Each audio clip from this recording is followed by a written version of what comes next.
وعلى رسوله الكريم اما بعد اعوذ باللہ من الشیطان الرجیم بسم اللہ الرحمن الرحیم ولو انہم اذ ظلموا انفسهم جاءوک فاستغفروا اللہ واستغفر لهم الرسول لوجدوا اللہ توابا رحیما صدق اللہ العظیم وصدق رسولہ النبی الکریم نحن علی ذلک من الشاہدین والشاکرین والحمد للہ رب العالمین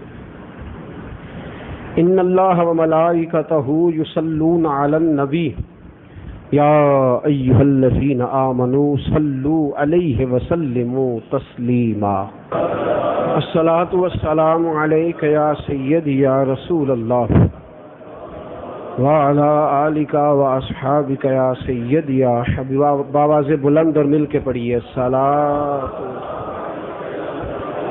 وعلی آلک واصحابک یا سیدی یا اللہم صل علی سیدنا و مولانا محمد معدن الجود والکرم وآلہ وصحبہ وبارک وسلم. حاجیو آؤ شہنشاہ کا روضہ دیکھو، حاجیو آؤ شہنشاہ کا روضہ دیکھو، کعبہ تو دیکھ چکے اب کعبے کا بھی کعبہ دیکھو. حاجیو آؤ شہنشاہ کا روضہ دیکھیں. فاضل بریلوی رحمۃ اللہ تعالی علیہ رنگ کیا پیش کرتے ہیں. روضہ کس کا ہے؟ شہنشاہ کا. حاجیو آؤ شہنشاہ کا روضہ دیکھو، کعبہ تو دیکھ چکے اب کعبے کا بھی کعبہ دیکھو. رکن شامی سے مٹی وحشت شام میں غربت، اب مدینے کو چلو صبح دل آرا دیکھو. آب زمزم تو پیا خوب بجھائیں پیاسے، آب زمزم تو پیا خوب بجھائیں پیاسے. آؤ جود شہ کوثر کا بھی دریا دیکھو. حاجیو آؤ شہنشاہ کا کعبہ تو دیکھ چکے اب کعبے کا بھی، بولیے گا کعبے کا بھی کعبہ دیکھو. زیر میزاب ملے خوب کرم کے چھینٹے، زیر میزاب ملے خوب کرم کے چھینٹے. ابر رحمت کا یہاں روز برسنا دیکھو، ابر رحمت کا یہاں روز. حاجیو آؤ شہنشاہ کا شہنشاہ. محمود غزنوی رحمۃ اللہ علیہ گئے نا مدینہ منورہ، تو باب فہد جس کو پہلے باب مجیدی کہتے تھے، اس دروازے پہ محمود غزنوی نے ایک مشکیزہ لے لیا، مٹکا لے لیا اور ایک مٹی کا پیالہ لے لیا. 6 ماہ تک محمود غزنوی مدینے رہے. ڈیوٹی کیا کرتے تھے؟ آواز دے دے کے نا نبی پاک کے مدینے جانے والوں کو آواز دے دے کے تو انہیں پانی پلایا کرتے تھے. فقیرانہ لباس پہنا ہوا ہے، ایک ٹوپی پہنی ہوئی ہے، فقیرانہ لباس. مصر کا بادشاہ بھی آیا، کوئی بڑا درویش تبا اور نیک انسان تھا، لیکن اس نے جبہ بھی پہنا ہے، ترے والی پگڑی بھی باندھی ہے، لاؤ لشکر بھی ساتھ ہے. وہ بھی آیا حاضری دینے. ایک بزرگ تھے حضرت احتشام الدین شامی رحمۃ اللہ علیہ، وہ اٹھے، پہلے محمود غزنوی کے پاس گئے، کہنے لگے سمجھ نہیں آئی، اتنا بڑا بادشاہ ہے تو اور یہاں فقیروں کی طرح بیٹھا ہے، وجہ؟ تو کہنے لگے دنیا کو بتانا چاہتا ہوں کہ بادشاہ ہوتا ہی وہ ہے جو اس شہنشاہ کا فقیر ہوتا ہے.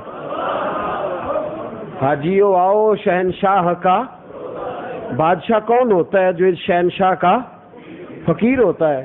تو کہتے ہیں میں وہاں سے اٹھ کے نا، محمود غزنوی کی بات سنی تو اٹھ کے نا وہاں سے تو میں شاہ مصر کے پاس چلا گیا. میں نے کہا بندہ تو بھی نیک ہے، تو وہ دیکھنا فقیر بن کے آیا ہے، تو کپڑے جبہ کبا دستار سارا کچھ پہن کے کیا چکر ہے؟ تو کہنے لگا دنیا کو بتانا چاہتا ہوں کہ پہلے آیا تھا تو فقیر تھا، اب میں آیا ہوں لوگوں کو بتانے آیا ہوں کہ مصطفیٰ نے مجھے مالا مال کر دیا ہے، رسول اللہ نے مجھے، اور جو میرے نبی نے دیا ہے میں دنیا کو دکھاؤں بھی تو صحیح نا کہ دیکھو دروازہ مصطفیٰ سے کیا کچھ ملتا ہے۔ اعلیٰ حضرت فرماتے ہیں روضہ کس کا ہے؟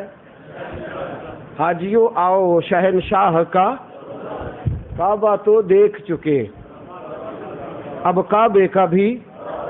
بڑی تکلیف ہوتی ہے بعض لوگوں کو اس لفظ سے، کہتے ہیں دیکھو جی کعبے کا ہی کعبہ کہہ دیا ہے، بڑی دقت ہے۔ اصل مسئلہ کیا ہے؟ اصل مسئلہ یہ ہے کہ جب انسان قرآن و سنت پڑھتا ہے نا، وہ والی اینک لگا کے جو یہودی لگایا کرتے تھے، نبی پاک صلی اللہ تعالی وسلم کی شان کی آیات ہوتی تو اس پہ انگلی رکھتے، تورات میں نبی پاک کی شان کی آیتوں پہ انگلی رکھ کے آگے سے بھی پڑھ دیتے پیچھے سے بھی پڑھ دیتے، وہاں انگلی رکھ لیتے۔ اللہ فرماتے ہیں محبوب یعرفونہ کما یعرفون ابناءہم، آپ کو اس طرح جانتے ہیں جیسے اپنے بیٹوں کو جانتے ہیں۔ یہ جان بوجھ کے نہیں کلمہ پڑھتے، جانتے ہیں سارا کچھ، قصداً آپ کی شان چھپاتے، کہتے ہیں دیکھو جی امام احمد رضا نے کعبے کا ہی کعبہ کہہ دیا ہے۔ کتاب کا نام یاد رہ جائے گا اگر آپ کو بتا دوں تو، ترمذی شریف۔ کیا نام ہے کتاب کا؟ سیاستہ کی روایت ہے۔ عبداللہ ابن عمر رضی اللہ تعالیٰ عنہ حدیث کے راوی ہیں، کہتے ہیں میں ساتھ تھا نبی پاک کے، حرم کعبہ کے اندر کھڑے ہو کے خانہ کعبہ کی طرف دیکھ کے میرے نبی نے فرمایا، حضور علیہ السلام نے فرمایا کعبے تیری بڑی شان ہے، اللہ کی نظر میں تیرا بڑا مقام ہے، لیکن جو میرا کلمہ پڑھنے والا مومن ہے اس کی شان کعبے سے بھی زیادہ ہے۔ ایک کلمہ پڑھنے والے مومن کی شان کعبے سے، تو پھر حضرت ابو بکر صدیق کی شان کیا ہوگی، پھر عمر فاروق عثمان غنی کی شان کیا ہوگی، مولا علی کے مقام کا کوئی اندازہ کر سکتا ہے؟ اور جب صحابہ کا یہ مرتبہ ہے بتائیے حضرت یوسف علیہ السلام کی شان کیا ہوگی، حضرت موسیٰ کلیم اور ابراہیم خلیل علیہ السلام کی شان کیا ہوگی، اور جب نبیوں کے مرتبے تول کوئی نہیں سکتا تو محمد مصطفیٰ کی شان کیا ہوگی۔ پڑھا ہی نہیں تم نے حدیث کو، پڑھا ہی نہیں۔ نبی پاک نے فرمایا ہے کہ کامل مومن کی شان کعبے سے بھی، حاجیوں آؤ شہنشاہ کا کعبہ تو دیکھ چکے، اب کعبے کا بھی کعبہ دیکھو، آب زمزم تو پیا، خوب بجھائیں پیاسے، آؤ جود شہ کوثر کا بھی دریا دیکھو۔ اور پھر فرماتے دھوم دیکھی ہے درے کعبہ پہ بے تابوں کی، دھوم دیکھی ہے درے کعبہ پہ، بے تاب لوگ جو ہے نا، بے تاب، وہ کعبے کے گرد دھوم لگی ہوئی ہے ان کی، بے تاب ہے دیکھنے کو۔ دھوم دیکھی ہے درے کعبہ پہ بے تابوں کی، ان کے مشتاقوں میں حسرت کا تڑپنا دیکھو۔ وہاں تو بے تاب تھے اور یہاں تڑپ رہے ہیں، وہاں بے تاب تھے یہاں، اور ان کے مشتاقوں کا یہاں حسرت میں تڑپنا دیکھو۔ نبی کریم صلی اللہ تعالی علیہ وسلم 15 سال صحابہ نے نماز بیت المقدس کی طرف منہ کر کے پڑھی ہے، 15 سال، 13 سال مکہ مکرمہ کے، 2 سال مدینہ منورہ۔ ایک دن محبوب جماعت کرا رہے تھے اور وہ مسجد قبلہ تین ابھی بھی مدینے میں موجود ہے، نبی پاک جماعت کرا رہے تھے، مسجد قبلہ تین مدینے میں موجود ہے، اور مدینہ منورہ کا، اور آپ جب وہاں جائیں تو اس مسجد کی زیارت کرائی جاتی ہے، اور ابھی تک وہ سوراخ موجود ہے جو قبلہ تھا بیت المقدس کی جانب، وہ سوراخ موجود ہے، میں نے اس کی زیارت کی ہے۔ نبی کریم جماعت کرا رہے تھے، حضور فرماتے جب جماعت کرانے آئے نا تو ایک صحابی کہنے لگے یا رسول اللہ یہودی تانا دیتے ہیں، کہتے ہیں دین تو نیا لے آئے ہو اور قبلہ وہی ہمارے والا رکھا ہوا ہے، کیونکہ یہودی بھی بیت المقدس کی جانب منہ کر کے نماز پڑھتا ہے، قبلہ وہی ہے، قبلہ تو نہیں بدلا۔ 2 رکعتیں زور کی نماز تھی یا عصر کی نماز تھی، 2 رکعتیں میرے نبی نے پڑھائی بیت المقدس کی جانب منہ کر کے، 2 رکعتیں پڑھا لی تو دل میں خیال آیا کہ یا اللہ اگر قبلہ بدل جائے تو۔ کہاں خیال آیا؟ دل میں، دوران نماز۔ خیال کہاں آیا؟ زبان سے نہیں کہا۔ اگر زبان سے کوئی اور جملہ دوران نماز کہہ دیا جائے تو نماز ٹوٹ جاتی ہے۔ میرے حبیب کے خیال کہاں آیا؟ دل میں۔ خیال دل میں آیا تو حضور نے ناز کے ساتھ نہ دوران نماز یا آسمان کی طرف دیکھا، ناز کے ساتھ 2 رکعتیں پڑھ لی، 2 ابھی ناز کے ساتھ ذرا چہرہ حضور نے، اللہ فرماتے قد نرا تقلب وجہک فی السماء، محبوب تیرا آسمان کی طرف بار بار دیکھنا میں دیکھ رہا ہوں، ربک ہے سونے محبوبہ تیرے 100 ناز اٹھینا، ہاں لوکی میریاں قسماں چاندے نے، میں تیریاں قسماں چاہنا، میں دیکھ رہا ہوں تیرا آسمان کی طرف دیکھنا، فَلَنَوَلِّيَنَّكَ قِبْلَةً تَرْضَاهَا، ہم اسی کو قبلہ بنا دیں گے جو آپ کی رضا بن جائے گی، آپ کی رضا کو ہم بولیے، آپ کی رضا کو ہی ہم، میرے نبی پاک نے 2 رکعتیں پڑھائیں بیت المقدس کی جانب منہ کر کے، اور پھر میرے نبی نے کعبے کی جانب منہ پھیر لیا، حضور نے رخ انور، اللہ کے نبی نے رخ پھیرا تو اللہ نے خانہ کعبہ کو قبلہ بنا دیا، تو خانہ کعبہ کیا ہوا؟ تو جس کا رخ پھیرنے کی وجہ سے قبلہ بنے وہ کیا ہوئے؟ آجیو آؤ شہنشاہ کا کعبہ تو دیکھ چکے، کعبے کا بھی کعبہ دیکھو۔ اچھا پھر لطف کی بات یہ ہے کہ جدھر یہ دونوں اپوزٹ سائڈیں ہیں، بالکل مختلف ہیں، مد مقابل، یعنی اگر بیت المقدس کو منہ کریں تو منہ ادھر ہوتا ہے، اور خانہ کعبہ کو کریں تو بولے ادھر، اور بیت المقدس کو کریں تو، اب نبی پاک نماز پڑھا رہے ہیں اس طرف منہ کر کے، پیچھے صحابہ کی لائنیں، حضور نے رخ پھیر لیا کعبے کی جانب، کیسے پھیرا؟ بولے جی مینوں آپ نہیں پتا، نبی پاک صلی اللہ علیہ وسلم نے رخ پھیرا۔ اب محدثین کیا کہتے ہیں واللہ و رسول عالم، اللہ جانے یا اللہ کا، کیفیات بیان کی ہیں لیکن اینڈ پہ لکھا ہے کہ اصل بات کیفیات بیان کی ہے، اپنی اپنی مرضی کی تشریحات جو سمجھ میں آئی اپنے مبلغ علم کے مطابق وہ کی ہے، لیکن حتمی بات کسی نے بھی بیان، دیکھیں نا ادھر منہ تھا میرے رسول کا تو پیچھے صفیں تھیں، اب 2 ہی باتیں ہیں، یا تو حضور ادھر آئے یا صحابہ ادھر گئے، ایک تو کام ہوا کہ نہیں ہوا؟ اچھا مجھے ایک بات بتائیں، ایک بندہ ادھر منہ کر کے نماز پڑھ رہا ہو، وہ یہاں سے گھوم کے ادھر چلا جائے، نماز رہی کہ نہ رہی؟ جی اور دیکھو نا اتقاف والا کروں تو نہیں نہ ہو کے آ سکتا، نمازی دوران نماز میرے رسول پاک صلی اللہ علیہ وسلم کا چہرہ ادھر تھا، اب محدثین نے لکھا ہے 2 ہی کام ہوئے، یا تو میرے نبی وہاں سے گھوم کے آگے آ گئے، صحابہ نے رستہ بھی دیا، رخ بھی پھیرا، چلو یوں کر لیں کہ جو اینڈ والی صاحب تھی وہ پہلی ہو گئی، پھرنا نہ پڑا، لوگوں نے چہرے پیچھے کی جانب پھیر لیے، یہ تو ٹھیک ہو گیا، لیکن چہرہ پھرا کو نہیں سمجھ آ رہی آپ کو؟ پتہ نہیں میں سمجھا ہی نہیں پا رہا آج آپ کو۔ دیکھیں چہرہ پھرا، پہلے کدھر تھا؟ کس کی طرف پھرا؟ نہیں نا یار، یہی تو مسئلہ ہے، وہ خانہ کعبہ کی طرف پھرنا تھا، ان کو کیا پتا کعبہ کدھر ہے، وہ کس کے پیچھے پیچھے پھر رہے تھے؟ سمجھے نا، فَلَنُوَلِّيَنَّكَ قِبْلَةً تَرْضَاهَا، بھائی چہرہ تھا ادھر تو صحابہ کا منہ کدھر تھا؟ بولے نا یار، حضور آگے ادھر تو صحابہ کا منہ کدھر ہوا؟ ہم نے نہ کبھی قطرے پہ غور کیا اور نہ دریا دیکھا، بس جہاں تیری جھلک دیکھی وہیں ڈوب گئے۔ صحابہ کو تو بعد میں پتا چلا کہ قبلہ ادھر بن گیا ہے، ان کو تو نماز کے بعد پتا چلا، وہ لوگوں کو بتا رہے تھے تم کس قبلے کی بات کرتے ہو، ہمارا قبلہ تو محمد کی رضا کا نام ہے، اگر مصطفیٰ کا رخ ادھر ہے تو ہمارا قبلہ ادھر ہے، اگر نبی کا رخ ادھر ہے تو ہمارا قبلہ ادھر ہے۔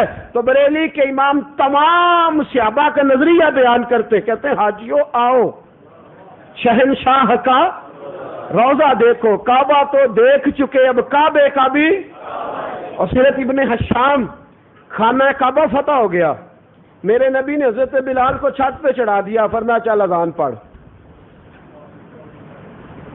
علماء نے مسئلہ بیان کیا، جب کوئی کعبے کے اندر نماز پڑھے نا تو جدھر دل کرے منہ کر لے، جب اندر نماز پڑھے چاروں جانب، اور جب چھت پہ پڑھے تو پھر جدھر اس کا دل کرے ادھر منہ کر لے۔ میرے رسول کریم نے حضرت بلال سے فرمایا چل چھت پہ چڑھ کے اذان پڑھ۔ کس کی چھت پہ؟ اچھا ایک مسئلہ بتائیں، اس کے بعد بھی کچھ چڑھا ہے؟ بولے نا یار، اس سے پہلے وہی چڑھ سکتا ہے جسے مصطفیٰ چڑھا دے، وہی گڈیاں اچیاں اڈیاں جڑیاں سائیاں آپ چڑھائیاں، فرمایا میرے رسول پاک نے جس کو نبی پاک نے چڑھا دیا وہ لگیاں نے موجاں تے لائی رکھی، چنگیاں یا مندیاں نبھائی رکھی، نام تیرا لے کے آقا شان میں بھی پائیے، تیرے ہاتھ ڈور عیسائیاں آپ ہی تو چڑھائیے، یہ چڑھی ہوئی گڈی آ چڑھائی رکھی سونے جیڑیاں گڈیاں آپ اڈیاں او نہ چڑھن اچائیاں، او سجنا ہوئی گڈیاں اچیاں اڈیاں جیڑیاں سائیاں آپ چڑھائیاں۔ حضور نے فرمایا چڑھ جا، تو حضرت بلال چڑھ گئے، اب کعبے کی چھت پہ کھڑے ہیں، حضور نے فرمایا اذان شروع کر رہے کہ حضور میں تو مشکل میں پڑ گیا ہوں۔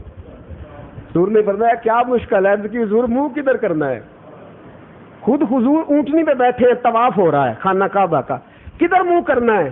اب یہاں بعض لوگ یہ مسئلہ بیان کرتے ہیں کہ حضور نے فرمایا میری طرف، لیکن ابن شام نے دلائل دیے، فرمایا نہیں، حضور نے یہ نہیں فرمایا میری طرف کر، کا بلال جدھر تیرا دل کرتا ہے ادھر کر لے، جدھر تیرا ایک ہے چہرے کا قبلہ، ایک ہے بولتے جائیں یار، ایک چہرے کا قبلہ ہے، ایک حضور نے فرمایا جدھر تیرا، انہوں نے کہا جی ٹھیک ہے بھئی اب بھی سوچو، دل سے تھوڑا مشورہ کر لو، جی ٹھیک ہے، کانوں میں انگلیاں لے لی، اذان پڑھنے لگے۔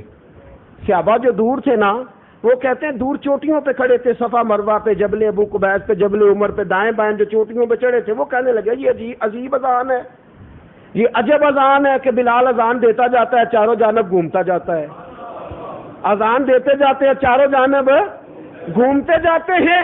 حضرت عباس رضی اللہ تعالیٰ عنہ فرماتے ہیں میں نے جھک کے دیکھا کہ عباس نہیں گھوم رہے، میرے نبی کعبے کے گرد گھوم رہے ہیں، حضرت بلال نہیں گھومتے بلکہ مصطفیٰ گھومتے ہیں، اور سیدنا بلال لوگوں کو بتا رہے ہیں چڑھا ہوں کعبے کی چھت پہ اور منہ ہے میرا کعبے کی جانب، تو جدھر جدھر قبلہ گھومتا جائے گا میں بھی ادھر ادھر گھومتا۔ حاجیو آؤ شہنشاہ کا روضہ دیکھو، کعبہ تو دیکھ چکے اب کعبے کا بھی۔ اچھا ایک مسئلہ اور بتائیں، نماز میں بندہ نماز پڑھے، 2 رکعتیں پڑھ کے بات چیت شروع کر دے، پھر نماز شروع کر لے، نماز ہو گئی؟ جی کوئی نہیں ہوتی۔ لیکن صحابہ کرام جب نبی پاک سے بات چیت کرتے تھے نا، نبی پاک صلی اللہ علیہ وسلم نے نا زور کی یا عصر کی جماعت کرائی تو 2 رکعتیں پڑھ کے حضور نے سلام پھیر دیا، اب صحابہ چپ ہے، کوئی نہیں پوچھتا کہ حضور نماز آپ نے آدھی پڑھا دی ہے، چپ ہے، خاموش ہے۔ ایک صحابی تھے حضرت ذوالجدین رضی اللہ تعالیٰ، بڑے بڑے ان کے ہاتھ تھے، تو سیدھے سادے تھے، دیہاتی تھے، ذرا بات بھی بے دریغ بے دھڑک کر لیتے تھے، صحابہ ان کو چھیڑتے، کہتے تو بولے تھے بے دھڑک بولنے والے، لیکن مصطفیٰ کے ادب اداب سے پورے آگاہ تھے، جو بولے بھی ہیں تو بڑے ادب بڑے پیار سے، کہتے ہیں فدا کا روحی و قلبی یا رسول اللہ، حضور میرا دل میری جان قربان ہو، ایک مسئلہ پوچھنا تھا۔ حضور نے فرمایا پوچھو۔ کہتے ہیں یا رسول اللہ، اللہ نے نماز چھوٹی تو نہیں کر دی؟ اللہ نے نماز چھوٹی تو نہیں کر دی؟ یا اللہ نے آپ کو بلا تو نہیں دیا؟ اللہ نے نماز یا اللہ نے بلا دیا ہو تاکہ غلاموں کو پتہ چل جائے سجدہ صاحب کیسے کرنا ہے؟ اللہ نے ادب اداب سے آگاہ ہے، بات کیسے کرنی ہے یہ طریقہ آتا ہے۔ میرے نبی کریم نے فرمایا کیا ہوا؟ اب یہاں فٹافٹ لوگ بولتے کہتے ہیں جی 2 پڑھائیاں نے۔ حضور نے فرمایا کیا ہوا؟ یہ نہیں کہتے یا رسول اللہ آپ نے 2 پڑھائی ہیں، کہتے حضور مجھے لگتا ہے 2 رکعتیں پڑھی ہیں، مجھے صرف لگتا ہے، باقی واللہ و رسول عالم بہتر آپ ہی جانتے ہیں، مجھے لگتا ہے کہ رکعتیں۔ حضور نے فرمایا ابو بکر تیرا کیا خیال ہے؟ عرض کی حضور لگ مجھے بھی رہا تھا 2 پڑھی ہیں، صحیح نہیں پتا، لگ رہا تھا کہ 2 پڑھی ہیں، صحیح آپ کو ہی پتا ہے۔ اور میرے دوست یہ مسلم کی حدیث ہے، اس رنگ کو سمجھ، یہ دین ہے، یہ دین ہے، یہ اصل دین ہے، جان ہے عشق مصطفیٰ، روز فزوں کرے خدا، جس کو ہو درد کا مزہ وہ ناز دوا، اٹھائے کیوں پھر کے گلی گلی تباہ، ٹھوکرے سب کی کھائیں کیوں، دل کو جو عقل دے خدا، تیری گلی سے جائے کیوں۔ یہ ہے دین جو میرے نبی کے صحابہ نے ہم تک پہنچایا ہے، نماز خدا کی، لیکن خدا کی نماز کے درمیان بھی ادب محمد مصطفیٰ کا ہی ہو رہا ہے۔ حضور لگتا ہے 2 پڑھائی ہیں، فرمایا عمر کا کیا خیال ہے؟ کہنے لگے حضور مجھے تو اتنا پتہ ہی نہیں چلتا، میں تو سجدے دیتا رہتا ہوں، جیسے آپ کرتے رہتے ہیں میں کرتا رہتا ہوں۔ ایسے شک گزرا تھا ایک دفعہ کہ 2 پڑھی ہیں، جو آپ نے کیا ٹھیک ہی کیا ہے، ہمیں کیا، دیکھیں نا عرفات کا میدان ہے، 9 ذی الحج ہے، مجمع لگا ہے، میرے مصطفیٰ حج پڑھا رہے ہیں، خطبہ حج ہو رہا ہے، میرے نبی نے فرمایا لوگوں یہ شہر کون سا ہے؟ سب کو نہیں پتا مکے میں حج ہوتا ہے، اور مکے کے رہنے کون سا شہر ہے؟ ایک زبان ہے صحابہ کی، کہتے ہیں اللہ رسول بہتر جانتے، شہر کون سا ہے؟ بولے یار یہ کیفیت سمجھنا، کہاں سے خشک دین لائے ہیں، کہاں سے وہ دین لائے ہو جس میں محبوب کی تڑپ ہی نہ ہو، جس میں آنکھوں کے آنسو ہی نہ ہو، جس میں عشق کا۔ لوگوں نے موٹا موٹا سا دین، نہ پہلے کوئی رکعت نہ بعد میں، فرض پڑھو بغیر ٹوپی کے پڑھو، مرضی سے پڑھو، آؤ جاؤ، چھوٹی چھوٹی نماز پڑھو، چھوٹے چھوٹے کام کرو، بس نکلو۔ انہوں نے دین مشکل کا، کہاں سے تو دین سیکھ کیا؟ یہ رنگ دیکھنا۔ میرے رسول پاک نے اجتماعی طور پہ بھائی کون سا شہر ہے؟ کہ حضور پتہ نہیں۔ میرے نبی کریم نے فرمایا تاریخ کیا ہے؟ کہ حضور پتہ نہیں، آپ کو بہتر پتہ ہے۔ تیسرا سوال میرے نبی نے کیا، بتاؤ دن کون سا ہے؟ کہ حضور پتہ نہیں، آپ کو ہی پتہ ہے۔ میرے محبوب کے صحابہ سے ایک شخص پوچھنے لگا کسی کو بھی نہیں پتا، کہنے لگے چھوڑ، ہمیں صرف اتنا پتا ہے کہ سامنے جلوہ بددعا ہے، اس سے زیادہ ہمیں پتا، حضور کا چہرہ سامنے اتنا پتا، اس سے زیادہ نہیں پتا۔ تو کہا حضور پوچھ رہے ہیں، کہا بتاتے اس لیے نہیں کہ ہم نے کہہ دیا پیر ہے، حضور نے کہا جمعہ ہے تو ہمیں پیر نہیں پسند، جو نبی پاک کی پسند ہے وہی پسند ہے۔ اگر ہم نے کہا جمعہ ہے، نبی پاک نے فرمایا پیر ہے، تو پھر ہمیں جمعے سے کیا غرض؟ جو حضور کہہ دیں گے وہی پیر ہمیں پسند ہے۔ جو دن مصطفیٰ کو دیکھے نا، ہم سارے پیر کی عزت کیوں کرتے ہیں کہ سب زمانے کے پیر اس دن تشریف لائے تھے۔ کہا تاریخ ہمیں پتہ ہے کیا ہے، لیکن اگر ہم نے 9 کہہ دیا، نبی پاک نے کہا 12 ہے، تو ہم نے کیا کرنی ہے 9؟ جو حضور فرما دیں گے وہی تاریخ۔ صحابہ کرام نے یہ مزاج دیا ہے امت کو۔ نبی پاک نے سب صحابہ سے پوچھا کتنی رکعتیں پڑھی ہیں؟ کہا یا رسول اللہ لگتا ہے 2 پڑھی ہیں۔ اب حضور نے فرمایا چلو اٹھو 4 رکعتیں پوری کر لیتے ہیں۔ توجہ ہے آپ کی؟ اٹھو 4 رکعتیں، حضور نے 2 رکعتیں اور پڑھا دیں۔ صحابہ کہتے ہیں سجدہ صاحب بھی کو نہیں کیا۔ سجدہ صاحب بھی علماء نے مسئلہ بیان کیا ہے کہ نبی پاک کے پاس آؤ، باتیں کرو، گفتگو کرو، جہاں سے نماز ٹوٹی تھی وہیں سے دوبارہ پڑھ لو، سجدہ صاحب کی ضرورت ہی نہیں ہے، اس لیے کہ جو مصطفیٰ کے پاس ہوتا ہے وہ نماز میں ہی ہوتا ہے، جو حضور کی بارگاہ میں ہوتا ہے وہ نماز میں ہی ہوتا ہے۔ میرے رسول کریم صلی اللہ تعالی علیہ وسلم کا اور پھر میرے دوست خانہ کعبہ کو قبلہ میرے نبی نے بنایا۔ 360 بت تھے خانہ کعبہ میں۔ آدم چشتی کہتے ہیں تجھ کو دیکھا تو مصور کا قلم یاد آیا، اور خود کو دیکھا تو تیرا جود و کرم یاد آیا، اور کعبہ دیکھا تو تیری بت شکنی یاد آئی۔ کہتے ہیں یہاں بھی مجھے مصطفیٰ کی یاد آئی۔ تو 360 بتوں کا گھر تھا، اسے تو میرے نبی نے کعبہ بنایا ہے۔ کعبہ دیکھا تو تیری بت شکنی یاد آئی، اور خلد دیکھی تو تیرا صحن حرم یاد آیا۔ میرے رسول کریم صلی اللہ علیہ وسلم جس کو بت نکال کے قبلہ بنائے، تو جو قبلہ بنانے والا وہ کیا ہوا؟ حاجیو آؤ شہنشاہ کا روضہ دیکھو، کعبہ تو دیکھ چکے اب کعبے کا بھی۔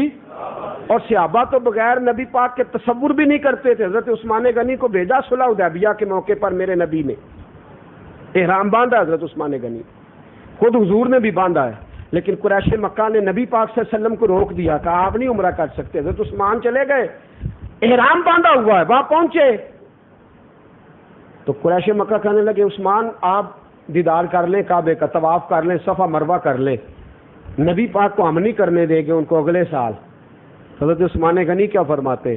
آپ فرماتے میں نبی پاک کے بغیر طواف کا تصور بھی نہیں کر سکتا، احرام باندھا ہے، صفا مروہ سامنے، صفا مروہ کر لے۔ فرمایا بغیر مصطفیٰ کے سوال ہی پیدا نہیں ہوتا کہ حجر اسود کو چوم لو گناہ معاف ہو جائیں گے۔ فرمایا نا، میں تو حجر اسود کو اس وقت چوموں گا جب آگے آگے میرے نبی چومیں گے۔ میرے محبوب علیہ السلام کے صحابہ نے قبلہ حاجات اور قبلہ دل نبی پاک کی ذات کو سمجھا ہے۔ آج ہم بھی بھاگ بھاگ کے ادھر جاتے ہیں جدھر نماز چھوٹی، تراویحیں چھوٹی، جدھر کام مختصر، بھاگ بھاگ کے جاؤ۔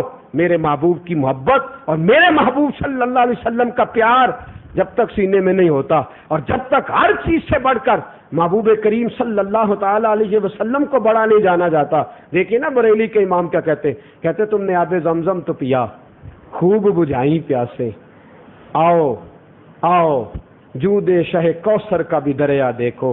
فرمایا وہاں تو تم نے آب زمزم پیا ہے، جو مصطفیٰ کے پاس آتا ہے اسے آب کوثر کا جام بھر کے پلایا جاتا ہے۔ کون سا جام ملتا ہے؟ اور جس کو آب کوثر مل جائے وہ پکا جنتی ہے، جس کو آب کوثر مل جائے وہ کیا ہے؟ پکا جنتی۔ پھر اعلیٰ حضرت فرماتے ایک نا میزاب رحمت ہے خانہ کعبہ میں، پرنالہ جو ہے نا خانہ کعبہ کا پرنالہ، اس جب بارش ہوتی ہے نا تو اس پرنالے کے نیچے لوگ لڑتے ہیں کھڑے ہونے کے لیے، اس لیے کہ کعبے کے اوپر سے جو پانی ہو کے پرنالے کے رستے نیچے گرتا اس کو میزاب رحمت، اس پانی کو رحمت والا پانی کہتے ہیں۔ اور شارحین نے لکھا ہے جس کے وجود پہ وہ پانی پڑتا ہے اللہ اسے جہنم کی آگ سے نجات عطا فرما دیتا ہے۔ میزاب رحمت کیا پرنالے کا نام ہے؟ نہیں سارے بولیں یار، ایک دو نہ بولیں۔ میزاب رحمت۔ تو اعلیٰ حضرت فرماتے ہیں زیر میزاب ملے خوب کرم کے چھینٹے، چھینٹے ملتے ہیں سب کو، وہ پانی میں پورا نہانا نصیب، چھینٹے ملتے ہیں۔ آپ فرماتے وہ بھی کبھی بارش ہوگی تو پانی برسے گا نا، جب بارش ہوگی تو پانی برسے گا تو چھینٹے ملیں گے۔ زیر میزاب ملے خوب کرم کے چھینٹے، ابر رحمت کا یہاں روز برسنا دیکھو۔ فرمایا نبی پاک کے روزے پہ روز رحمت برستی ہے، 70,000 فرشتے سویرے رحمت لے کے آتے ہیں، 70,000 فرشتے شام کو رحمت لے کے آتے ہیں، اور جو کھڑا ہو جاتا ہے اسے رحمت نصیب ہو ہی جاتی ہے، لڑنے جھگڑنے کی ضرورت بھی۔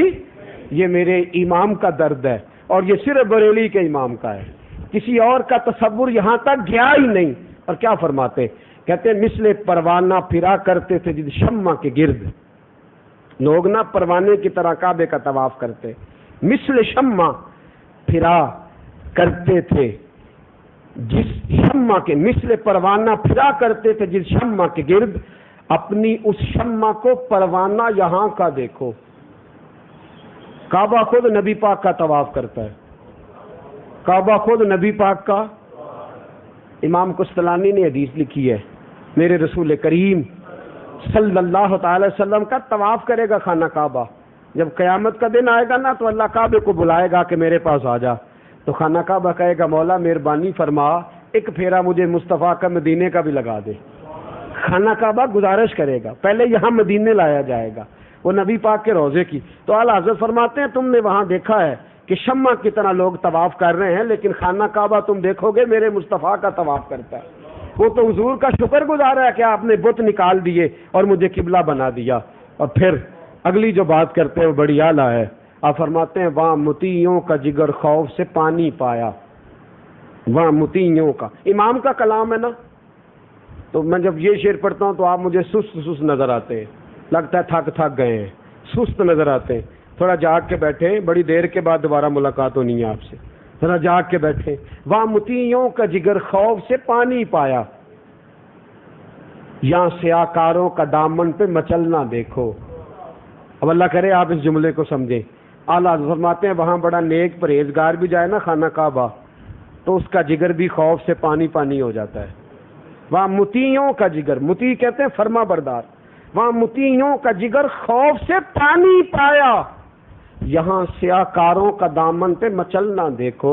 فرمایا وہاں نیک بھی جاتے ہیں تو ڈرتے جاتے ہیں، اور یہاں گناہگار بھی آتے ہیں خیر صلی اللہ وما ارسلناک الا رحمت للعالمین، یہاں مچلتے آتے ہیں، یہاں سیاہ کاروں کا دامن پہ مچلنا دیکھو۔ اور کہتے ہیں میرے فاضل بریلوی، آپ فرماتے ہیں خوب آنکھوں سے لگایا ہے غلاف کعبہ، خوب آنکھوں سے لگایا ہے، بولے نہیں، خوب آنکھوں سے لگایا ہے غلاف، کسر محبوب کے پردے کا بھی جلوہ دیکھو، کسر محبوب کے پردے کا بھی۔ خانہ کعبہ کا نا غلاف آپ دیکھتے ہیں نا وہ کیسے ریشم آتی ہے، وہ کیسے بنتا ہے، اللہ حضرت فرماتے ہیں ذرا میرے نبی کے روضہ انور کی جالی کا بھی نظارہ کر، کسر محبوب کے پردے کا بھی، ذرا یہ والا جلوہ بھی دیکھ، اس کا کیا رنگ ہے، اس کا کیا انداز ہے۔ مجھے نا ایک بزرگ فرمانے لگے، کہنے لگے ایک پٹھان کو میں نے دیکھا سویر سے بیٹھا تھا خانہ کعبہ کے سامنے، صبح سے بیٹھا تھا، فرض نماز پڑھتا باقی کچھ بھی نہ کرتا، کہتے ہیں میں میرے دل میں خیال آیا کہ یار اسے اللہ اللہ کرنی چاہیے، قرآن پڑھنا چاہیے، کوئی نہیں، کوئی نہ اس نے پڑھا۔ کہتے ہیں نفل کے لیے کسی کو پابند کرنا منع ہے۔ اب بندے اعتراض کر دینا جی فلانا بندہ سردیاں پہلیاں 4 سنتا نہیں پڑھتا، بھئی جب اللہ نہیں پابند کرتا تو ہم کون ہوتے ہیں اعتراض کرنے والے؟ اللہ کہتا ہے پڑھو چاہے نفل پڑھو چاہے، تو اللہ رسول نہیں پابند کرتے تو ہم بھی کسی کو پابند کر سکتے؟ زور فرض پر، واجب پر، سنت مؤکدہ پر دیا جائے گا۔ خیر، وہ کہتے ہیں کہ وہ صبح سے زور کے وقت سے میرے پاس بیٹھا تھا، نماز پڑھتا، خانہ کعبہ کو دیکھتا۔ کہتے ہیں میں دل میں میرے خیال آیا اسے اللہ اللہ کرنی چاہیے، میں قرآن پڑھ رہا ہوں اسے بھی پڑھنا چاہیے، میں درود پڑھ رہا ہوں، کوئی نہ۔ کہتے ہیں عشاء کی نماز ہو گئی، اب میرا دل تھا جانے کو، میں نے کہا یہ اٹھتا ہے باہر نکلتا ہے، گلی میں نکلتے ہیں تو وہاں اس کو گزارش کرتا ہوں کہ یار فارغ بیٹھنے کا کیا مطلب ہے۔ کہتے ہیں وہ اٹھا، تھوڑی رات گہری ہوئی، لوگ عشاء پڑھ کے زیادہ تر لوگ چلے گئے اپنی اپنی رہائشوں پہ۔ کہتے ہیں میرے ساتھ وہ خان صاحب اٹھے، بجائے پیچھے جانے کے کعبے کی طرف جانے لگے۔ کہتے ہیں جا کے نا انہوں نے تو غلاف کعبہ پکڑ لیا، نہ بسم اللہ، نہ درود شریف، نہ کوئی اور بات۔ کہتے ہیں میں پیچھے کھڑا تھا تو خان صاحب بات کیا کرتے، کہتے یا اللہ میں دوپہر سے سوچ رہا ہوں کہ تجھ سے دعا کیسے مانگوں۔ میں اپنا اپنا رنگ ہے نا مانگنے والوں کا بھی، یا اللہ میں دوپہر سے بولے کہ تجھ سے دعا، میرے گناہ اتنے ہیں کہ مولا کہاں سے شروع کروں؟ اللہ اتنے لمبے چوڑے دفتر ہیں، کہاں سے شروع کروں؟ دفتر بھرے ہیں گناہوں، میرے مولا میں کدھر سے شروع کروں؟ دوپہر سے سوچ رہا ہوں۔ مولا ایک کی بات میرے ذہن میں آئی ہے، میں پٹھان ہوں، مولا کوئی قتل کر کے بھی آ جائے نا میرے پاس، آ کے پناہ مانگے نا کہ یار غلطی ہو گئی مجھے پناہ دے دے، دشمن پیچھے ہے، تو مجرم بھی ہو نا، تو میرے مولا میری برادری کا رواج ہے کہ جس کو میں پناہ دے لوں پھر اس تک پہنچ کوئی نہیں سکتا۔ یا اللہ میں پٹھان ہو کے اپنی برادری کا رنگ یہ رکھتا ہوں کہ میرا مجرم بھی دوست ہو، آ جائے تو پھر میں اس کے ساتھ کھڑا ہو جاتا ہوں۔ یا اللہ میں تو برادری کی بات کرتا ہوں، تو ارحم الراحمین ہے۔ یا اللہ تو کریم ہے، خدا بندہ بلا مثال و بلا تشبیہ میں نے جرم کیے ہیں، پاپ کیے ہیں، اور دوپہر سے سوچ رہا ہوں رنگ کیا بناؤں۔ خدا بندہ میں پاپ کر کے تیرے دروازے پہ آ گیا ہوں، خدا بندہ مہربانی فرمانا۔ اب پناہ تو مجرم کو میرے جیسے لوگ بھی دے دیتے ہیں، تو کریم رب ہے۔ فرماتے اس نے تڑپ کے دعا مانگی، میں پیچھے کھڑا تھا، میرے بھی آنسو نکل گئے۔ کہتے ہیں پیچھے مڑا میری طرف تو کہنے لگا آپ مجھے کوئی درویش مولوی لگتے ہیں، مجھے کوئی دعا کا طریقہ ہی سکھا دے کیسے کرنی ہے۔ تو میں نے کہا سینے سے لگ، دعا وہی تھی جو تو نے کر لی ہے، رنگ وہی تھا جو تو نے پیش کر لیا ہے۔ کہتے ہیں میرا یرانہ ہو گیا، مجھے روز ملتا ہے، ابھی بھی فون اس کے آتے جب میرے دوست یاد رکھ در رسول پہ لوگ گئے، حضرت امام محمد بن فارسی جیسے لوگ گئے اور جا کے نا حضرت امام محمد بن فارسی رحمت اللہ تعالی علیہ جا کے در رسول پہ کھڑے ہوئے، کیا جوش آیا، پگڑی اتار کے نیچے پھینکی، بٹن کھول لیے، کہنے لگے سونیا لوگ پگڑی کو جانتے ہیں، لوگ داڑھی کو جانتے ہیں، لوگ میرے جبے کو جانتے ہیں، لیکن میرے محبوبہ تو میرے دل کی گہرائیوں کو جانتا ہے نا، تو میرے اندر بستا ہے، تو میرے باطن کی روشنی کو جانتا ہے۔ میرے جیسا پاپی کوئی نہیں، میرے جیسا گناہگار کوئی نہیں، پتہ سارا سردار نو کیتیاں دا۔ محبوبہ تو جانتا ہے کہ میں تیرا کھا کے، تیرا نام لے کے، تیرے نام پہ عزت پا کے میں جو کرتا ہوں وہ تو جانتا ہے۔ اب آیا ہوں، میرا اور تیرا راز ہے کہ میرے گناہ کتنے ہیں حبیبہ، میں پاک ہونے آیا ہوں، اور میں خود نہیں آیا، مجھے رب نے بھیجا ہے۔ وَلَوْ أَنَّهُمْ إِذْ ظَلَمُوا أَنفُسَهُمْ جَاءُوكَ، اور لوگ جتنے کھڑے تھے روزے پہ وہ تڑپ رہے ہیں۔ امام محمد بن فارسی کہتے ہیں محبوبہ اگر تیری بارگاہ سے بھی خیرات نہ ملی تو مجھے تو دوسرا دروازہ نظر ہی کوئی نہیں آتا۔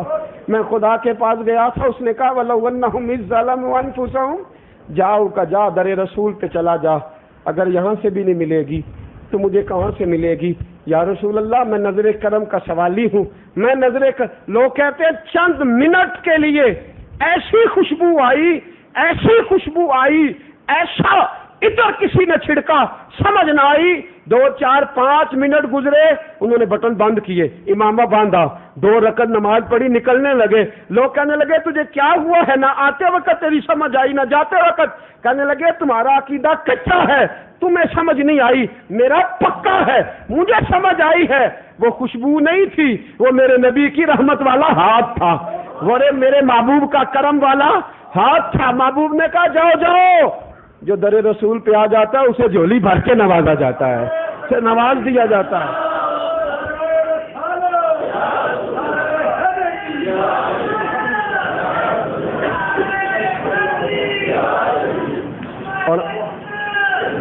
اور یہ صرف آپ کو ایک امام کی بات نہیں، مسند امام احمد بن حنبل میں حدیث ہے، اور وہاں جو رہتے ہیں وہ سارے حنبلی ہیں، اور امام احمد بن حنبل کو بیگانے ہم سے زیادہ مانتے ہیں۔ امام احمد بن حنبل حدیث لکھتے ہیں، کہتے ہیں مروان بن عبد الملک نے جب مدینے پہ زبردستی قبضہ کیا، بڑے لوگ زبردستی قبضہ کرتے ہیں، باتوں میں نہ جایا کرو، قبضہ کیا، تسلط جمایا، اللہ نے اپنی حکمت سے قبضہ دیا، حکمت ہوتی ہے رب کریم کی۔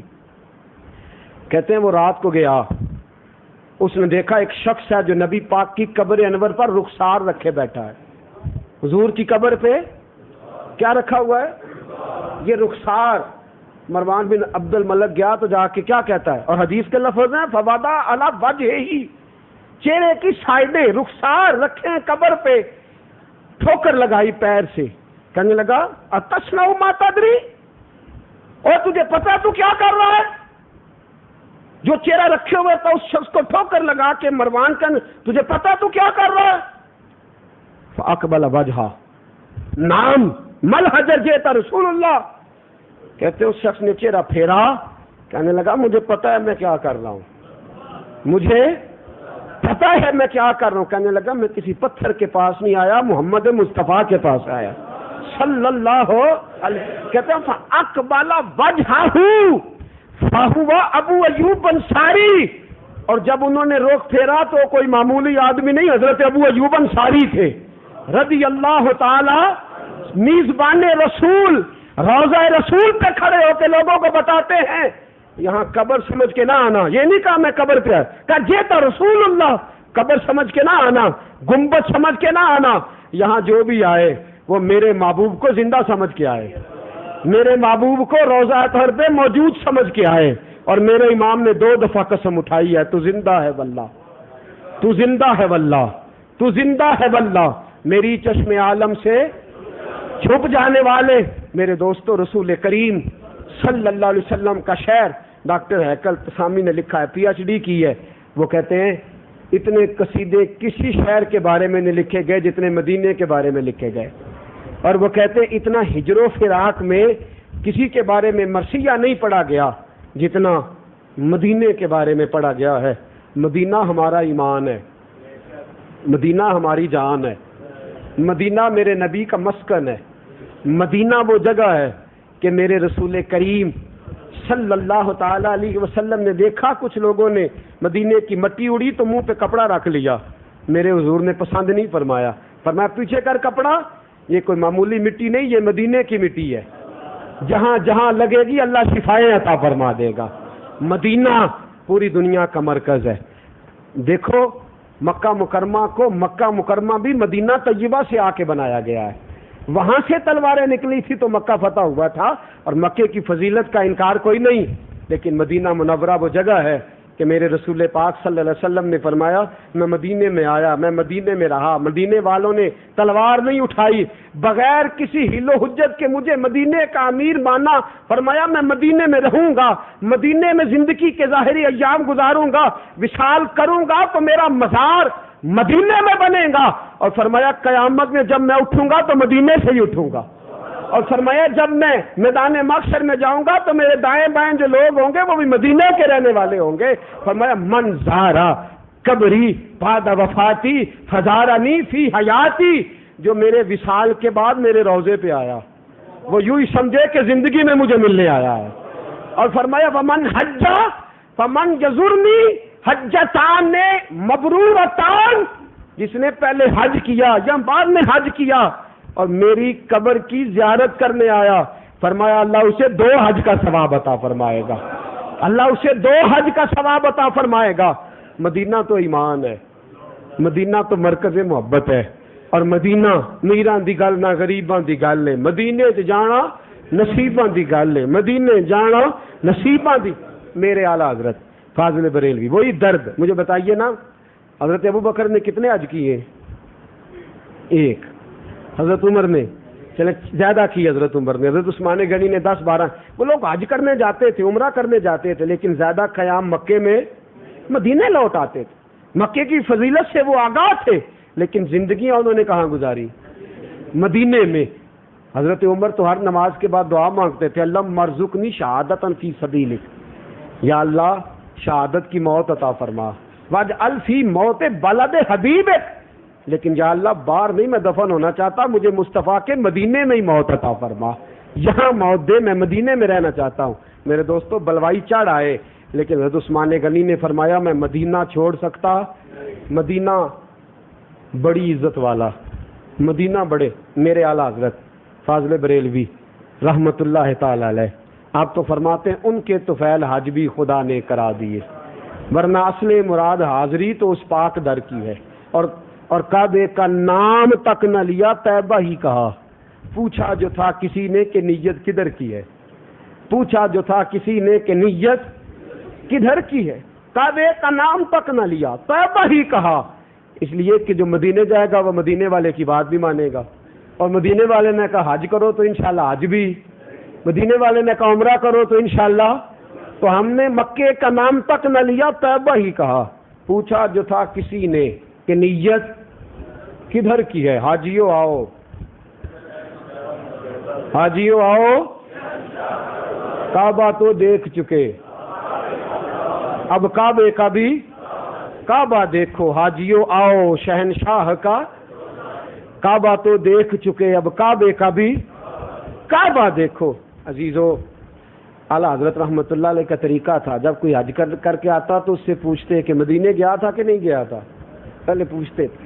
ایک دفعہ بریلی شریف کمزوری کا عالم تھا، طبیعت مبارک میں نکاحت تھی، 4 حاجی آئے اسٹیشن پہ تو اعلیٰ حضرت رہنے گئے. بریلی کا اسٹیشن بھی بڑا خوبصورت ہے. بریلی کے اسٹیشن سے اترے نا تو وہاں سائیکل رکشے والے ملتے، کہتے ہیں بڑے مولوی صاحب کے پاس جانا ہے. تو میں نے پوچھا بڑے مولوی کون ہے؟ کہتے ہیں ہم بڑے مولوی کہتے ہیں، تم اعلیٰ حضرت کہتے ہو. وہ بڑے مولوی صاحب کیا جانا ہے؟ اعلیٰ حضرت فاضل بریلوی رحمۃ اللہ علیہ اسٹیشن پہ جاتے ہیں، رش ہو جاتا، بڑے مولوی صاحب آ گئے، بڑے مولوی صاحب. 4 حاجی آئے، اعلیٰ حضرت نے ہار ڈالے گلے میں. مدینے گئے تھے، کہنے لگے نہیں جا سکے. فرمایا حج مبارک کو لوٹ آئے، روتے گزر گیا وقت، روتے. حضور مفتی اعظم پوچھتے ہیں حضور روتے کیوں ہیں؟ فرمایا خواہش تھی کوئی مدینے سے آتا تو مدینے کی بات بھی بتاتا. آنے والوں یہ تو بتاؤ شہر مدینہ کیسا، سر ان کے قدموں میں رکھ کر جھک کر جینا کیسا. کوئی آتا تو میں پوچھتا، لیکن